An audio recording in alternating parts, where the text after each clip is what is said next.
Hey YouTube, it's Jeremiah back at you again. Here, I'm starting a new show called My Favorite Things. In this edition, every Sunday it'll be a different video game. Now today, I'm going to be talking about one of my favorite video games of all time, Tekken. Right now I'm playing Tekken 7, and it's actually a lot different from all the other ones. Your characters are very buffed up and very powerful, which makes it a little bit harder to have fun in comparison to the other ones. But you have a lot of very interesting characters. If you don't know anything about Tekken, the first Tekken came out in '97. It only had a very small roster. It included some of the mainstays, some of the basics: Paul, King, Kazuya, Heihachi, Jack, and a few other characters that I can't seem to put my finger on for some reason. So, I'll tell you a little bit about the game. Tekken is a 3D fighting game. It's one of the very first games to have 3D characters. Also, is one of the very first games to feature a sidestep feature. Now, if you're a gamer like myself, if you play fighting games the way that I do, you know what I'm talking about. Sidestep is exactly what it sounds like. You two are fighting, whoosh, whoosh, whoosh, and now you got this guy who's going to do the same move over and over again, and then you just a sidestep, which opens you up for a whole slew of attacks. If you got a good character, you can do combos and everything. Now, Tekken's a very unique game because it has all forms of characters. You have Americans, you got black people, you got white people, you got Mexicans, you got all forms, and they've added a Middle Eastern character. I think that's really great. His name is Shaheen. He's really, really awesome. They also feature robots, androids, cyborgs. It's in the same ballpark, whatever. But they also got bears. They've had dinosaurs. They have boxing kangaroos. They have a character that can almost fit into any genre of individual, any niche that you think you are or you think that you like. They have a character for it. They got the tomboy Asuka. They got the evil, menacing old man Heihachi. They got the cosplay girl Lucky Chloe. She's actually a pop star, but she's also very cosplay. You got the very serious student who surpassed the master Feng Wei. Yeah, and they feature all these different styles. You got great combos, and you got very interesting stages. And in this newest one, they added Akuma from Street Fighter, and I think that was really, really cool. And I've used Akuma, and he's not the easiest character to use if you plan on playing him like you play Tekken. You have to try to find that middle ground between Tekken playstyle and Street Fighter playstyle, because if you play just like Street Fighter, you're probably going to get messed up, because you got a lot of guys who, like me, are very skilled at Tekken and will rush and take advantage of Akuma's slowness. Now, that's not to say that he's not strong. Akuma's very, very strong. And actually, in a sense, he can kind of be a cheat character once you learn certain moves, like rushing and Hadokens. If you learn how to do that, once you learn how to do those things, he's almost unstoppable to an extent. Now, my point for bringing this game up is, it's amazing, and I think everybody should play Tekken. Play it. Play it. Play it. Alright, I'm done telling you to play it, but seriously, it's a great, fantastic title. Now, Tekken, they are finally finished with the Mishima storyline. For those who play Tekken, you know what I mean. There's been a long-standing story about Heihachi, Kazuya, and Jin. Heihachi threw Kazuya off of in a volcano when he was a kid. Kazuya later on met Jun. Jun and him had a baby. That's Jin. Now, Jin and Kazuya are at feuds with each other, while Kazuya and Heihachi are at feuds with each other, because at the end of the day, they're evil. And Jin's pretty much a good guy. He's just very dirty about how he goes about it. He does whatever it takes to try to eliminate those two.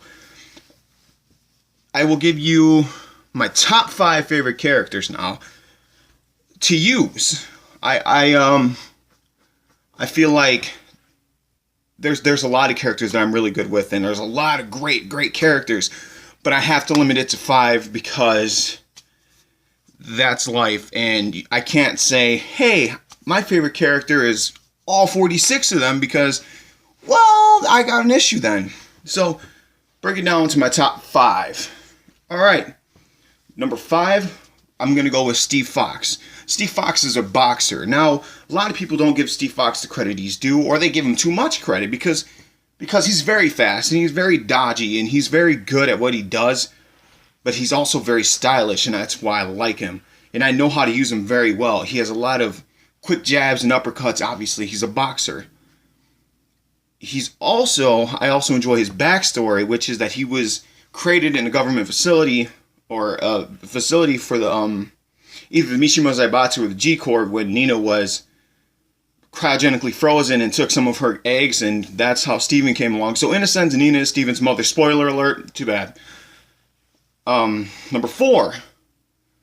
Number four would have to be Horong. Horong is a character that I've been using ever since Tekken 3 when he first made his appearance, right along with Jin and Ling Xiaoyu. Horong is a Taekwondo character. He is nothing but kicks and maybe a couple punches, but those punches really don't count. He, besides Bayak, he has the most combos for kicks in the game. I feel that he is a very underlooked character because I think he's very cool. I've always thought he was very cool, and he's had this rivalry with Jin forever. And now for the storyline, they never make it so Horong wins against Jin, but they've always included cutscenes where you can fight Jin and you can beat Jin. Is it likely? No.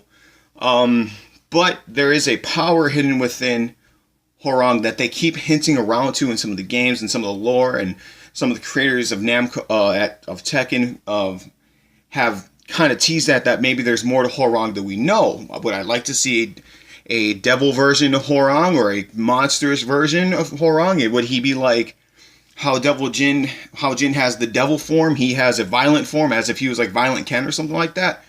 I don't know. All I know is he lost an eye in Tekken 7. Everybody's ruined it. I don't care. Number 3, Brian Fury. Brian Fury is a cyborg. He is absolutely insane. He is a murderer. He needs help. He needs legit help. Brian Fury, I don't know what fighting style he does, but he has a very awesome fighting style. He's a very fast-paced, strong character that has slow moves integrated, that if you land these moves, they can set you up for some of the most deadliest combos. And I think that's awesome. He's also a very unique character for the simple fact that button mashing with him, you're going to look like Twitch Master. You're going to be looking like the game's glitching and nothing's really working right. Of course, unless you're one of those good button mashers who have a tendency to make everybody look good because you're button mashing. I am not. He also seems to have a long-standing rivalry with Yoshimitsu. Don't know the whole backstory on that, but hey, whatever. Also, if you've ever played Tekken, you'll see that in a couple of the games, he's at an ending where it's already knocked you out, and he's like, you win! And then he's just beating the crap out of your body, and that's where he needs help. Number 2, Bruce Irving. Bruce Irving is a Muay Thai fighter. He's one of my favorite fighters because he has a lot of different combos, and if you're a strategic player, he's a very good person to be strategic with. And now he's not the strongest character, and that's what I like about him. You have to work to get your win with Bruce. If you put in your work and you learn how to use Bruce is a fantastic character. He'll never be able to be replaced, except for I think they tried to make this Josie character in Tekken 7. She's a new character. It seems like they tried to make her be a replacement character for Bruce, but you can never replace Bruce. Bruce Irving is one of my favorites. He was the first, I believe, African-American male to ever be in a Tekken game, actually. Alright, number 1, Lei Wulong. Lei Wulong is a kung fu master. Think of Jackie Chan, Legend of the Drunken Master, times that by 5, and that is how awesome Lei Wulong is. He knows 7 or 8 different forms of kung fu. He knows all the animals plus drunken boxing, and it's really cool because you can switch between those styles every time. He's a cop. He used to work with Jun on assignments, and him and Jun teamed up to go figure out what's going on with this Tekken tournament. That's how we got into the very first tournament for the first time. Lei was taken out by Heihachi, or it was Heihachi or Kazuya, and it was a complete freak accident. But here's the thing. He has so many combos. He has very awesome grabs, awesome strikes. His list is one of the longest lists I've ever seen on a Tekken title. He is one of the most also underrated characters, and if you don't believe me, that's fine. Comment down below. I would really love to hear what y'all have to say. That's my time for today. You guys stay classy. Play Tekken. Play video games. Peace.